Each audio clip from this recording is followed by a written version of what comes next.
Öncelikle bu saldırıların niye yapıldığını biraz bilince çıkarmak lazım. Biz daha çok sonuçları konuşuyoruz ama öz itibariyle siz ifade ettiğiniz çok önemli. Ulus devlet nitelikli yapılar, onların temsilcileri ve kapitalist modernitenin siyasal temsiliyetini yürüten güçler ve beraberinde de kendileri için bu anlayışı sürdürebilecek yeni yeni yasallaştırmaya, devletleştirmeye çalıştıkları anlayış ve yandan da mevcut bazı bölge devletlerinin ki demin söylediniz orada Halep'te Türk bayraklı tankların görüntülenmesi ve benzeri türden sadece HTŞ imzalı geçici Suriye hükümetinin marifeti değil, Paris görüşmelerinden sonra o Kürtlere devlet kurduracağım propagandaları yapan İsrail'in birden toz olması, sessizliğe bürünmesi meselesi. Bunun adını şöyle koyalım. Özellikle Özgürlük Hareketi'nin demokratik modernite, demokratik ulus eksenli 14 yıllık Rojava pratiğinin kapitalist moderniteye hem siyasal hem ideolojik hem politik anlamda tehdit oluşturan bir alan olması itibariyle saldırıların direkt devlet merkezli, devletler merkezi olması aynı zamanda kendilerine ideolojik ve politik anlamda alternatif bir sistemi tasfiye etmeye dönük girişimlerdir. Şu anda konuşuyoruz Kobani'nin kuşatılmışlığı, Fırat'ın batısından doğuya doğru çekilmeler meseleleri biraz bizi tartışmaları bu dar alanda yürütmemizi istiyorlar. Ama biz saldırıların asıl sebebini doğru temelde çözümleyebilir isek yapılan saldırıların altında nelerin yattığında doğru bir biçimde çözümleme imkanı yakalamış oluruz. Şimdi bakın Orta Doğu'nun ve Mezopotamya'nın kadim halkı Kürtlerin eğer bir Rojava Kobani ekseninde konuşuyorsak 13-14 yıl sonra yeniden Kobani'nin kuşatılması tekrarıyla karşı karşıya.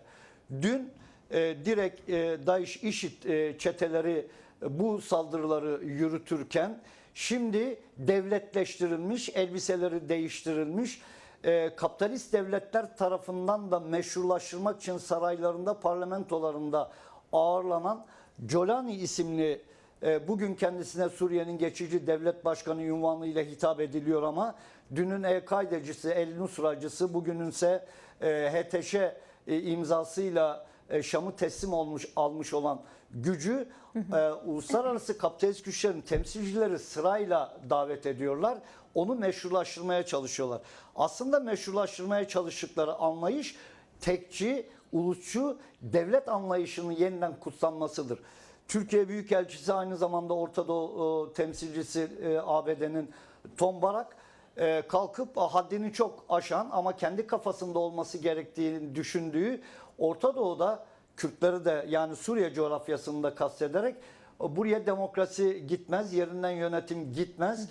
Çünkü buralar ancak monarşiyle idare edilebilir. Buranın tarihine de kültürüne de en yakın idare biçimi budur deme gafletinde bulunmuştur. Aslında gerçeklik öyle değildir.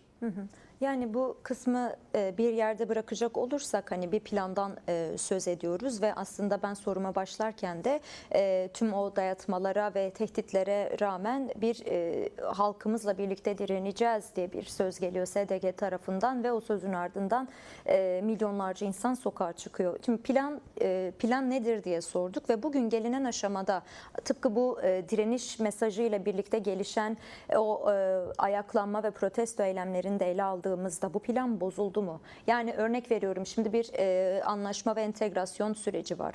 Adım adım ilerleyen bir süreçte var. Aşiretlerin kendi içindeki çatışmaları çok ayrı, ona ayrıyeten geleceğiz ama entegrasyon sürecinden bahsediyorum.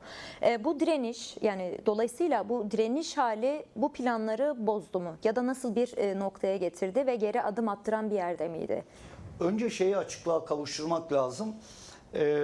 Mazlum Abdi'nin hayır biz halkımızla birlikte hem mevcut kazanımlarımızı hem onurumuzu korumak için direneceğiz sözünü söyleten mesele şuydu.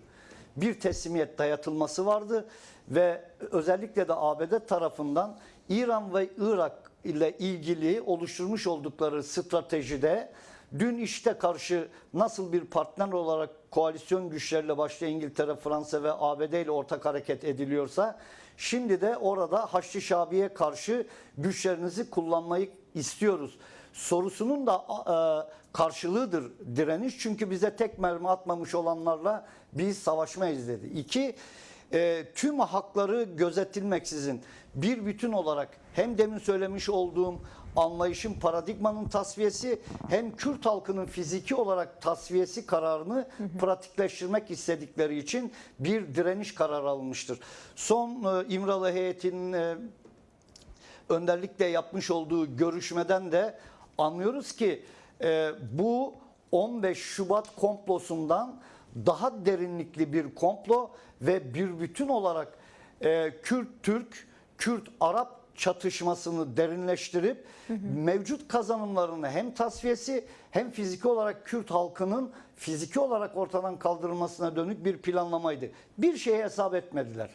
Zannettiler ki sadece ve sadece Suriye'deki Kürtleri ilgilendiren bir durumdur ve dünyanın birçok yerinde bulunan ve Orta Doğu'da 4 parçada bulunan Kürt halkı bu meseleye sessiz kalacak. Kendilerinin de hesaplamadığı bir durumdu bu ve o durum şuydu. Sahalarda slogan atılıyordu. Sloganın Kürtçesi diyordu ki yeke yeke gele Kürt yeke, yani Kürt halkı birdir. İster Suriye'de siz kıyım yapma hamlesi geliştirin, ister Türkiye'de, Suriye'de, İran'da, hiç fark etmez. Biz biriz ve bizim aile fertlerimizden, ulusumuzdan, halkımızdan tek bir alana saldırı, teslimiyet dayatma ve tasfiyeye dönük hamlenizde dünyadaki bütün Kürtleri karşınızda bulursunuz. Bunların hesap etmediği oydu. Dikkat ederseniz o direnişten sonra, yani bütün parçalarda, Avrupa'da, dünyanın bütün yerinde Kürt dostlarının da dahiliyetiyle geliştirilmiş olan direnişlerle bu komplo bir geri adım attı. Ama bir şey söyleyeyim, hiç naif bir durum ortada yok.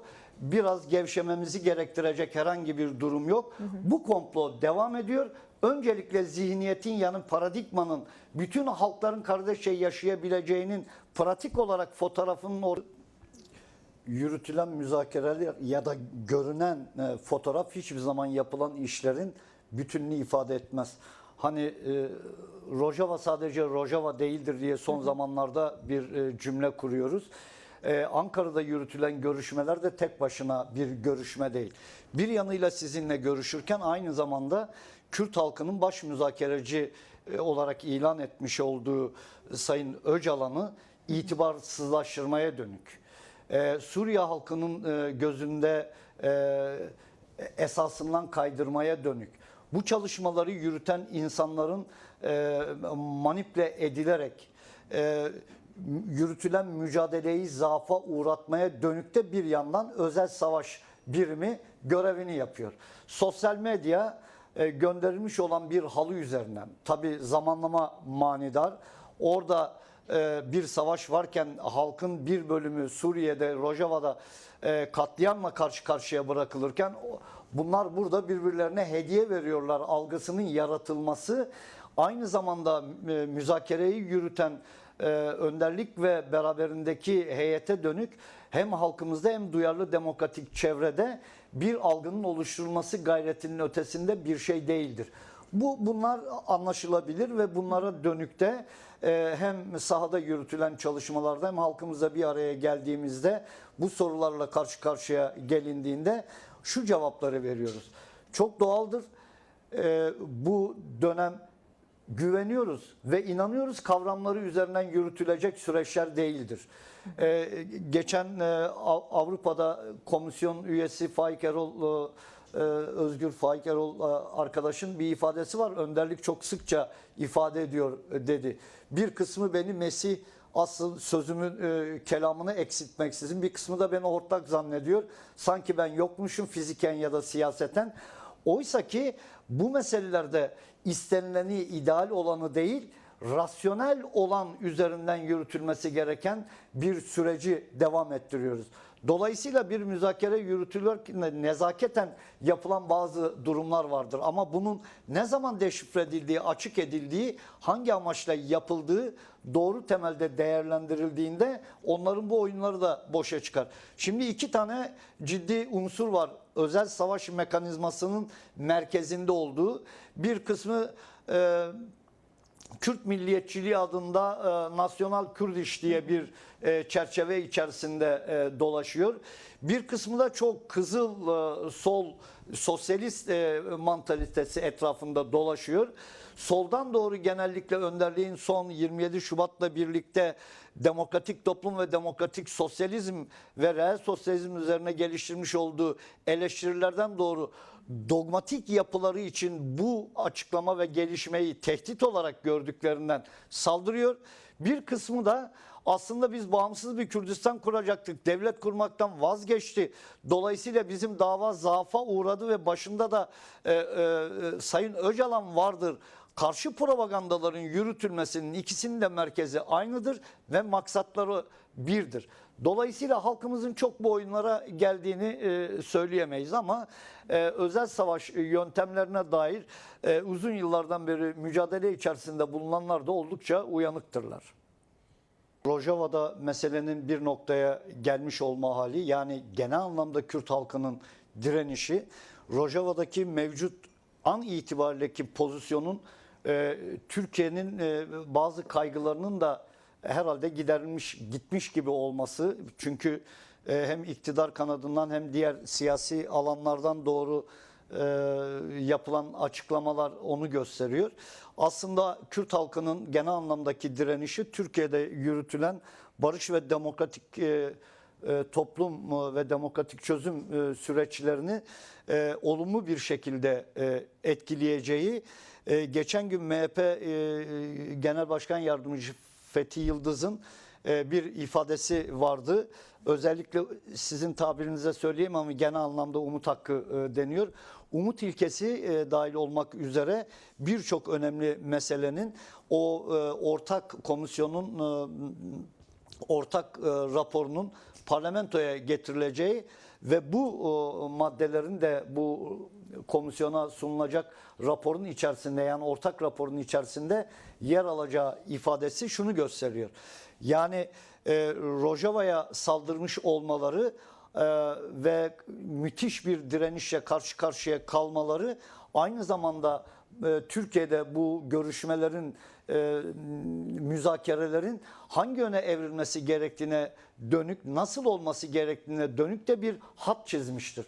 Dolayısıyla bu görüşmelerin Ankara'da, Suriye'de açığa çıkan sonuçları da hesaba katarak mutlaka bir fotoğraf ortaya çıkacağı kesindir. Dolayısıyla eğer bir çerçeve koymak gerekiyorsa Kürt halkının direnişi aynı zamanda müzakereyi yürüten baş müzakereci ilan edilmiş olan halk tarafından Sayın Öcalan'ın da oradaki görüşmelerde elini güçlendiren ve meseleye ilişkin de inisiyatif olma halinin daha güçlü bir şekilde yürütülmesini gösteriyor. Şunu söylemek lazım. 27 Şubat 2025 ile birlikte gerçekten de milat diyebileceğimiz bir sürece hem özgürlük hareketi açısından hem muhalif mücadele açısından hem egemenler açısından. Çünkü şöyle düşünün. Türkiye'de Kürt meselesini genellikle güvenlikçi anlayışla zapturapt altına almaya, tasfiye etmeye dönük, angaje, motive olmuş olan bir güç var ve birdenbire barış ve demokratik toplum paradigmasıyla karşı karşıya kaldı.